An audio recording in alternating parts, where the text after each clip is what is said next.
Hi, hello everybody, it's Siclari here. So I'm just set up and going through the three websites I use on a daily basis, pros and cons to each of them, why I go to these sites, as well as if I feel like I'm informed or not informed by these sites. So the first one I pulled up here, it's called Team Treehouse.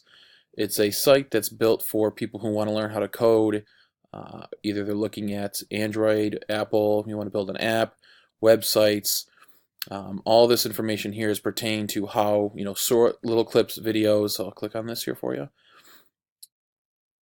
Little videos about training sessions. So it's, 3 hours, 2 hours, but it's small, uh, little videos about 5 to 15 minutes long and helps people learn how to code. The reason why I go to this on a daily basis is I have on the side I have a freelance front-end development business that I run. So I build websites. Also, I'm getting my degree in UX, so helps me keep up to date with the latest trends in design as well as coding. So that way I can kind of play in both worlds. If as a UX user experience designer, I'm trying to get into understanding both the code side of things, coding the back end, what a developer would need, but also the user side of it and design and things along that line. Um, some of the pros about the site, like I said, it has almost everything under the sun what you're looking for in regards to wanting to learn how to code, what your interests are. Downside of it, obviously, it costs money. It's nothing. Sometimes good things aren't for free. So that's the only downside of it, I guess, to me, is that you have to pay for this in a monthly subscription. And also sometimes some of the instructors are a little monotone, so sometimes it's hard to learn maybe a tougher subject when you're not interested in the presenter who's presenting the information to you. So that's a downside for it. As whether or not this is information overload, everything's controlled for me on my side as far as what I watch and when I watch it.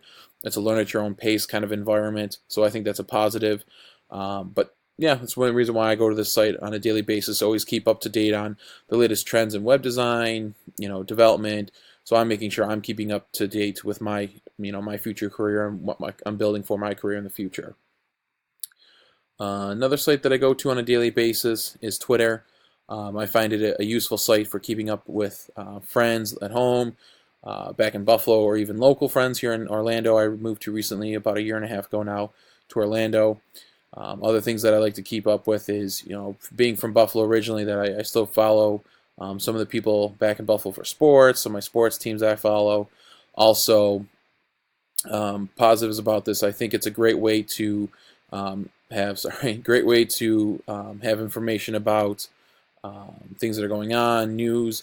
A lot of times today, most news is being posted on Twitter and all these social media sites that people go here first for news instead of having, like the old days, they go to a website or they go to a blog post. It's almost all the time it's either a blog post is even retweeted on here or posted on Twitter. So it's a great way for people to get information at the fingertips as well. So it's the platform itself. Obviously, you can message people, you can post. Again, there's a character restriction as far as I think if it's 160 some characters you can have max. So you have to be quick and concise and with the message that you want to post out there. You have the ability to retweet people, repost things, share, and you can follow people. So if you want to follow, an interest that you have or certain people, you can do that as well. Positive on this side on the daily basis. For me, I do feel informed because it does help me keep up to date with things back at home in Buffalo from local news, as well as things that I may not be aware of that's going outside in the outside world. And it's a quick way for me to quickly get maybe the most important information and go on from there. Downside of it, I think, is sometimes a lot of stuff that's posted out there that's just useless information, that it's an overload that you don't need to have, and that's something you can control. I mean, with Twitter, you obviously, people know that you can control whether you follow somebody or not. So if you find a lot of information that's not being useful to you, you can unfollow them and go from there. So I think the positive is it's a great way to get news information out there, quick way for you to ingest information if you're on the go. Downside of it is sometimes there's a lot of redundancy, a lot of people retweeting the same thing, and sometimes it's just false reporting information like that as well.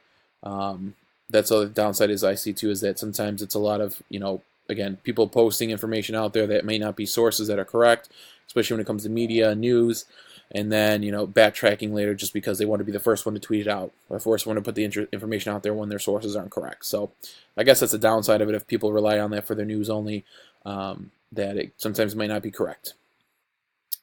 Pinterest is another site I go to on a daily basis. To me, this is an amazing site that's, it's great for my wife and I, just to keep an example. We're getting ready to buy our home. Be able to look at, different ideas for home, like, organization tips, organizations, bedroom sets. I also use it for keeping up with different design trends as far as web design, front-end development, app design, just ideas in general, to build things for yourself. This uses more like a card-based system, where again it's just kind of looks like a little picture, an image with a little quick snapshot of information, so people can click on it, go in depth, and look at it. Again, you can like this, you can share it, you can save it to a board for yourself. So if you want to have it and save it to where you have your own board. So I have one for home, one for web design, UX, app development, things like that. You can post and save them, or you can repost them too as well and share them for yourself, for other people to look at.